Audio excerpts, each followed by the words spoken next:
It's the radio guy, Dr. Mike Prince, with the Open Mic Broadcast Network. We are ever so fortunate to have on the line with us the head coach for the Grambling State Tigers. That is none other than Coach Hue Jackson. Coach, how you doing, and welcome to the show, sir.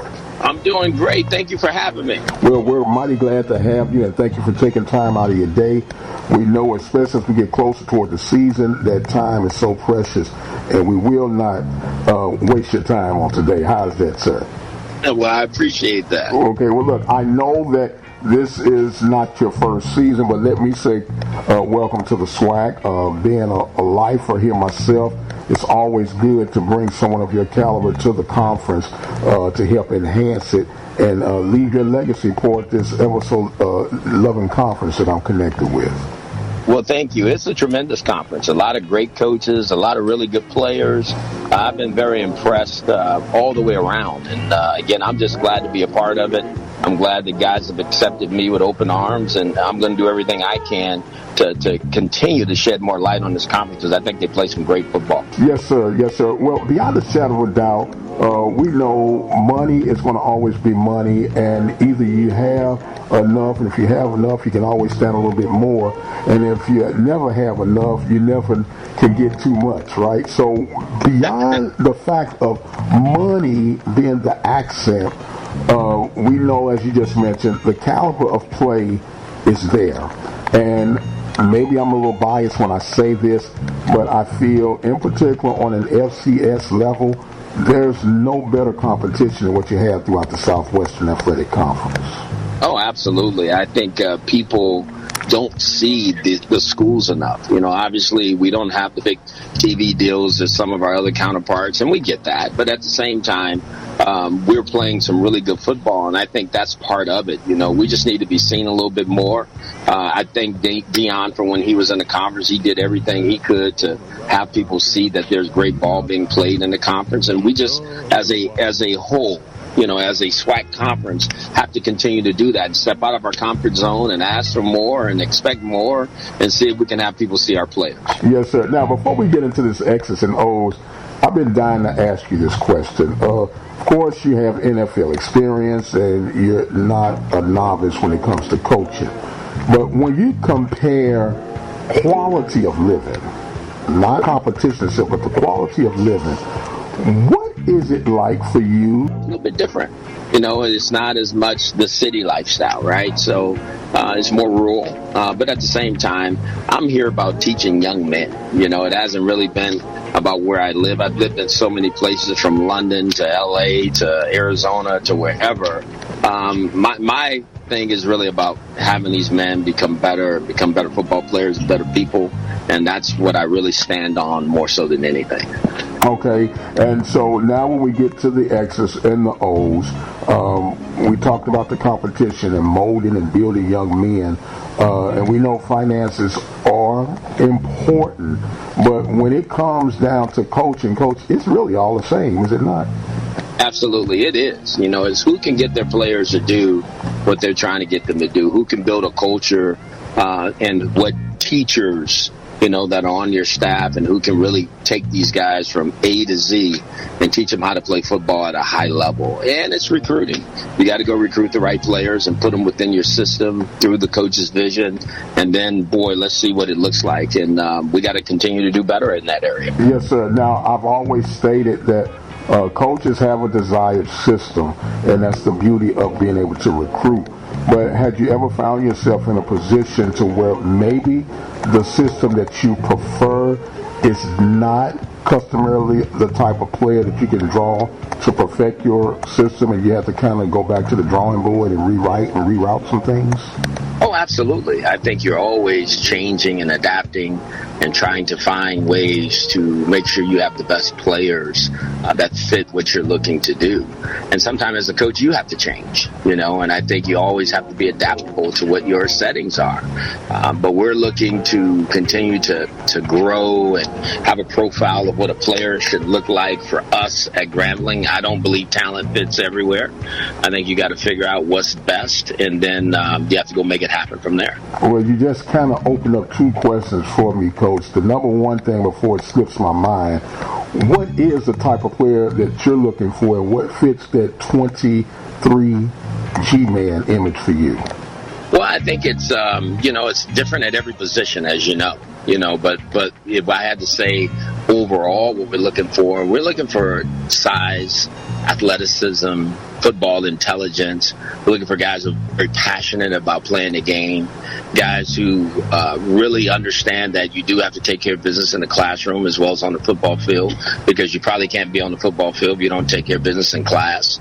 And then we're looking for guys who just, again, they're so competitive and they have that burning desire to win. And those are the kind of guys we're trying to put on our team. Okay. And when you look at where you are right now, let me ask this. Have you guys earned the G back on the helmets? Yes, we have. There's no doubt. And again, you just said it. I didn't think a year ago there was a point that we were representing being what Grambling State University should be, whether it was on the field or in a classroom. So I made a decision to take it off, and I wanted them to earn it back. And they even when I told them we're going to put it back on, there's a bunch of guys that didn't want to because they didn't feel like we were where we needed to be. And that was really an eye-opener for me, because it's got to mean more to the guys. Just to put on a uniform and be part of a football team. This is a winning tradition and history here, and that's what we're trying to get back to. Well, like I know, Coach, you got some guys that want to come along for the nostalgia, that's just there and happy to have a uniform on. And then there's some guys who really take to heart what that G represents, and they know that it is a responsibility, an honor, and a duty to be able to carry that thing around. Absolutely, and that's where we have to do a better job of making sure that our players understand what it means to wear this G. The holy ground that they're walking on. Again, it's no different than me coaching and with Coach Eddie Robinson watching.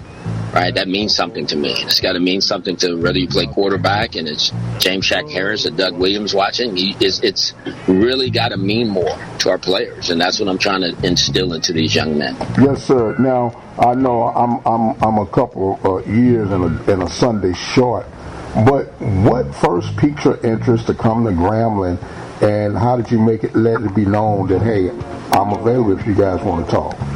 Well, I was at Tennessee State with Eddie George. I helped him get his program, going. And so I was just impressed by the football. And obviously you put in the culture and the pageantry and everything else that goes along with college football. I have been out of college football for a long time. And I was so impressed. And then when you say Grambling, why not Grambling? You're talking about one of the blue bloods of the HBCUs, and I go, wow, what better place to go back and reestablish a legacy and get it back to winning. And I felt it was the best opportunity for me, other than some other opportunities I had. And I felt it felt right, it felt good, and that's what we're going to do here. Yes, sir. Now, we all know, especially you being in the trenches of things, that if people had not realized this is a business. Now, it could be a worldwide business, a local business, or a regional business, but it is a business. And what business part of football in particular that you're seeing that can be to your advantage and to a disadvantage the way things are structured right now? Well, the disadvantage of the NILs, we're not in the SWAC, we're not set up that way. And so you got to find how to play in that space and be competitive, because that's the way it is. And if you don't, you're going to get left behind.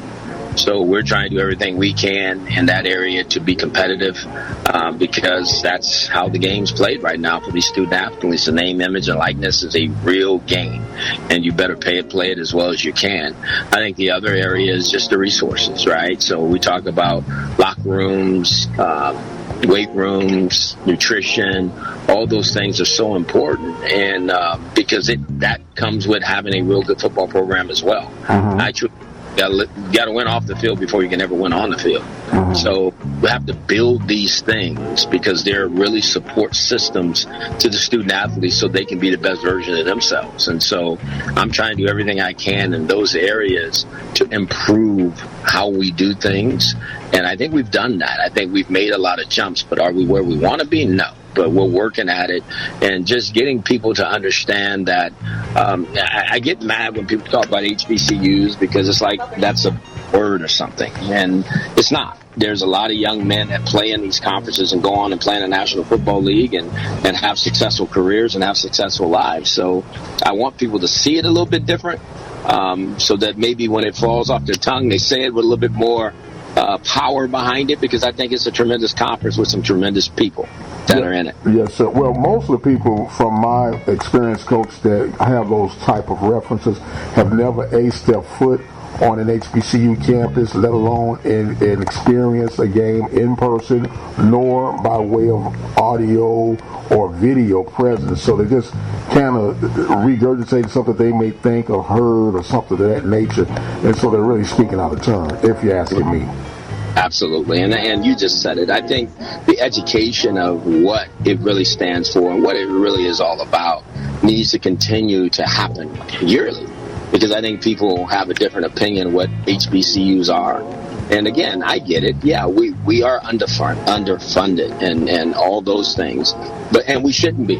This is 2023, and there's no reason for any of our schools to be lacking when it comes to anything. There's always a way, and there's got to just be a will to do better, and I think we can do better. Yes, sir. Now, I'm about to say something, Coach, that I get jumped on for a lot, and you just kind of brought it up. You kind of opened this wound up, so it's going to be your fault if they get mad at me. I'll take it. When it's obvious that we're not playing with a fair amount of playing cards, okay? Mm-hmm. And from my upbringing, I'm 56, and we know this, and we know walking in with our eyes wide open. I can't complain about that after the fact that I get here. I'm still accountable to find a way to win with what I have. Absolutely. And when you were talking about the facilities, weight room, and nutritional, and, you know, if I am running a program, regardless if it's football or tiddlywinks, I think the most important thing that we could do, it might not be on an upscale, but have some type of nutritional program and at least a weight room. It don't have to be real big, but enough stations where I can get my guys in and out of rotation. I would rather have that than a fancy stadium, even though I know that's going to help. But I'm only going to be in that stadium 4 or 5 times a year at home. And unless I'm at the SWAC championship and won everything and hosting that championship game.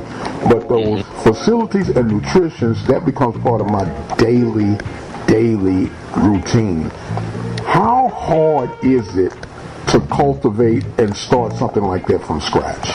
No, I think it's not hard. I think you have to get to the powers that be and have the right conversations. Because I think everybody wants the student athletes to have a good experience, you know, and I think you start there. We want them to have the best experience they can have. And you said it. It doesn't have to be the biggest, nicest weight room or the biggest, nicest meal table, but it needs to be something, you know, and there's a way to do that to where it fits you and what you need. Everybody don't need the same things, you know, and so it's so important that people understand that there's a way to make things better. I mean, it might be just painting your building better. It might be just redecorating something better. To me, you take the things you have and you try to make it the best that you can make it, and then work from there to make it better. Yeah. But I don't look at it that way. I think people, you know, again, because we want everything right now, but I think there's a way to get it.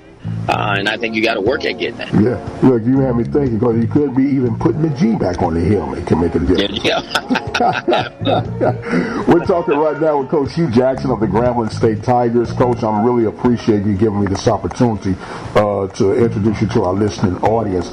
And when you're talking about coming into this legacy, that of Grambling State, of course, you've been on that NFL level. We're talking about that.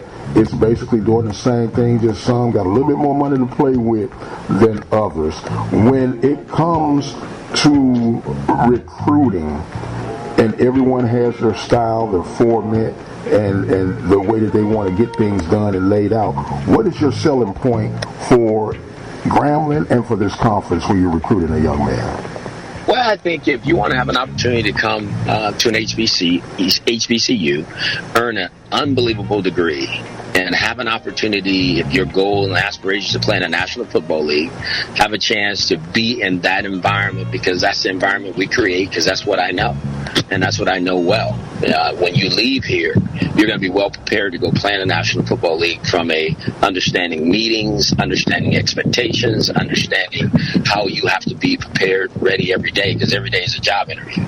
So we're going to create that environment for you to be great. That's first and foremost. And I don't think you're going to find better teachers than my staff. We work at it every day.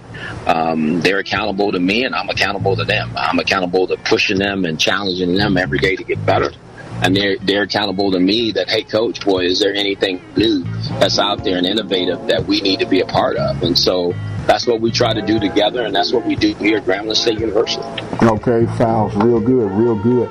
Now, Coach, we're going to switch over, if we can, to some of these X's and O's. Man, there's no doubt that you have been called an offensive genius when it comes to creating plays and things of that nature.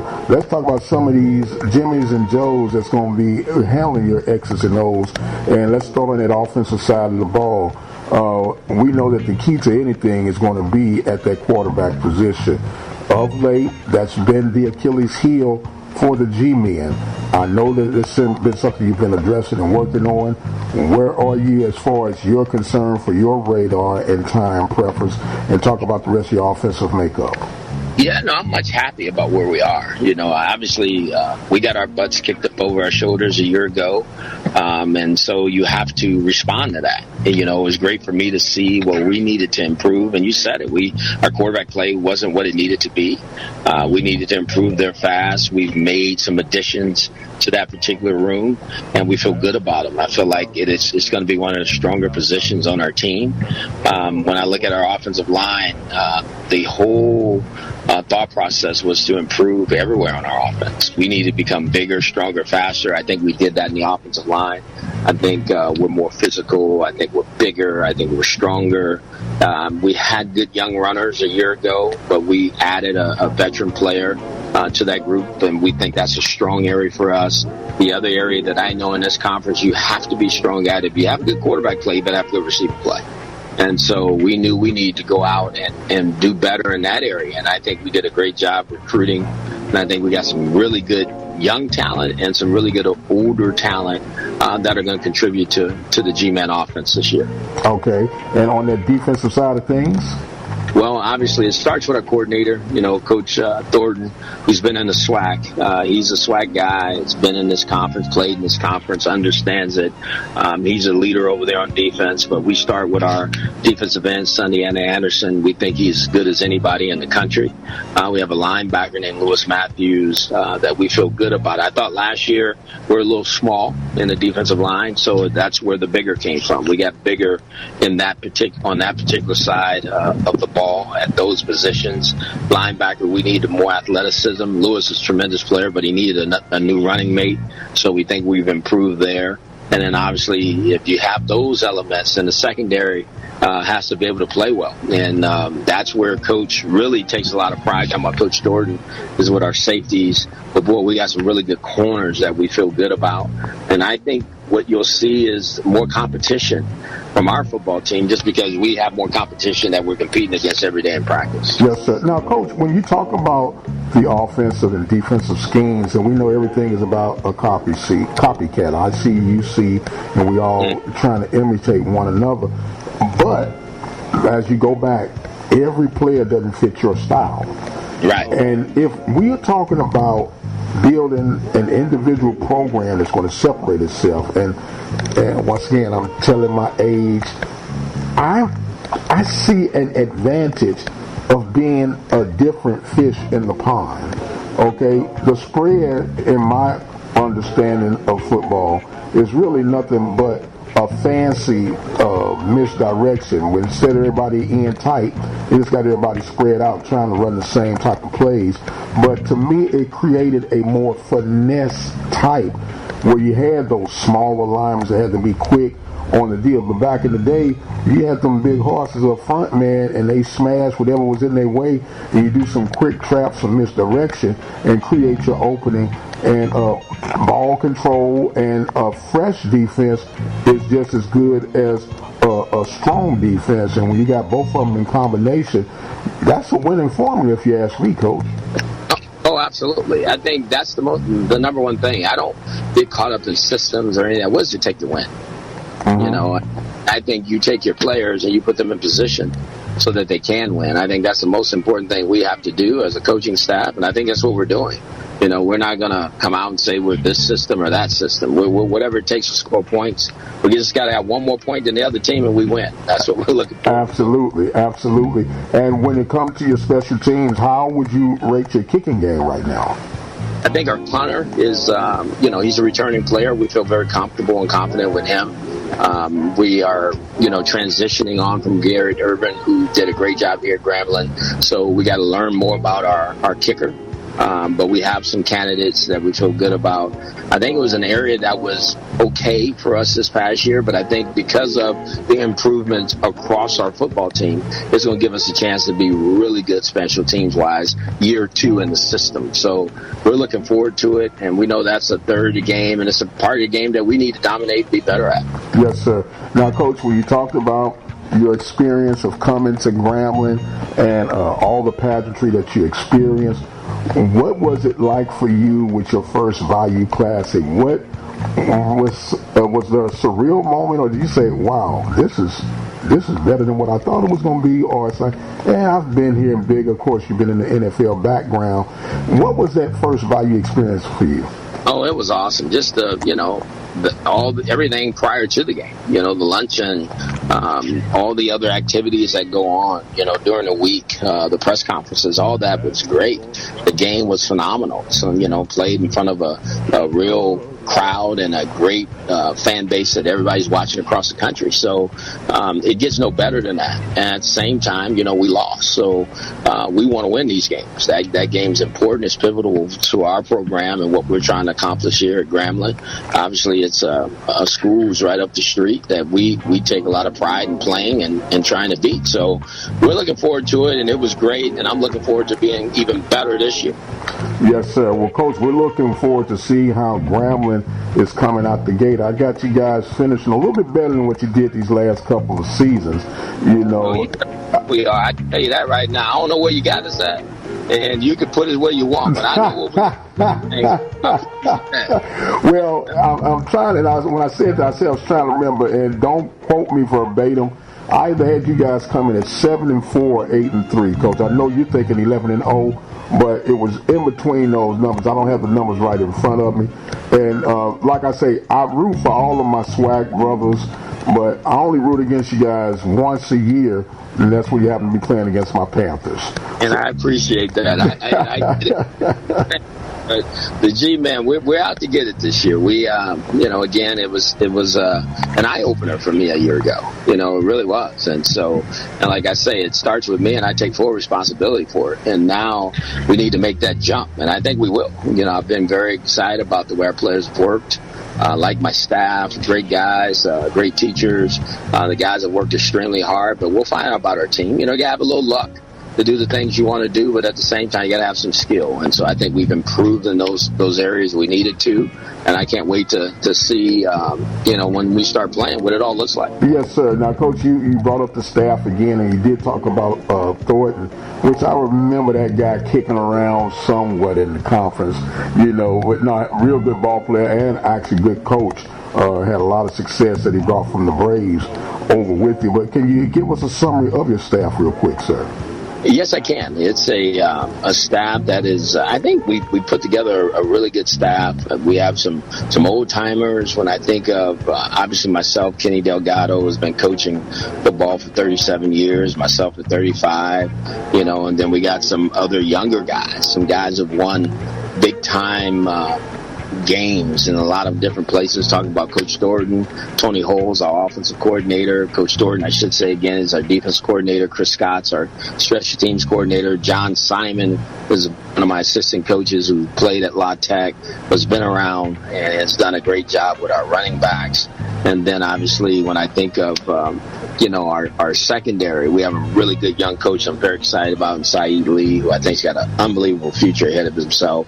So it's a great mix. We got a Power 5 receiver coach of the year, in Tyron Carrier. So we feel good about our staff and that's where it starts. It starts from me down to them, and then from them down to our players. And I think it's so important that we become great teachers, and that's what I think they are. So excited about these guys, excited about what we have a chance to do. But again, it starts with having some real good talent to work with, and we think we have that. Okay, well, Coach, this has been a blessing and honor for me to have you on with us today. And as we get ready to summarize this session, we usually have a little part where we give you an opportunity to have some closing thoughts and comments, sir, and the floor is now yours.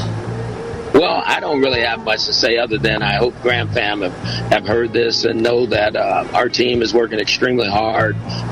We understand the challenge ahead of us. We're looking forward to it, and we can't wait to get started. And the rest of the conference, again, we know it's going to be a dogfight. It always is in the SWAC.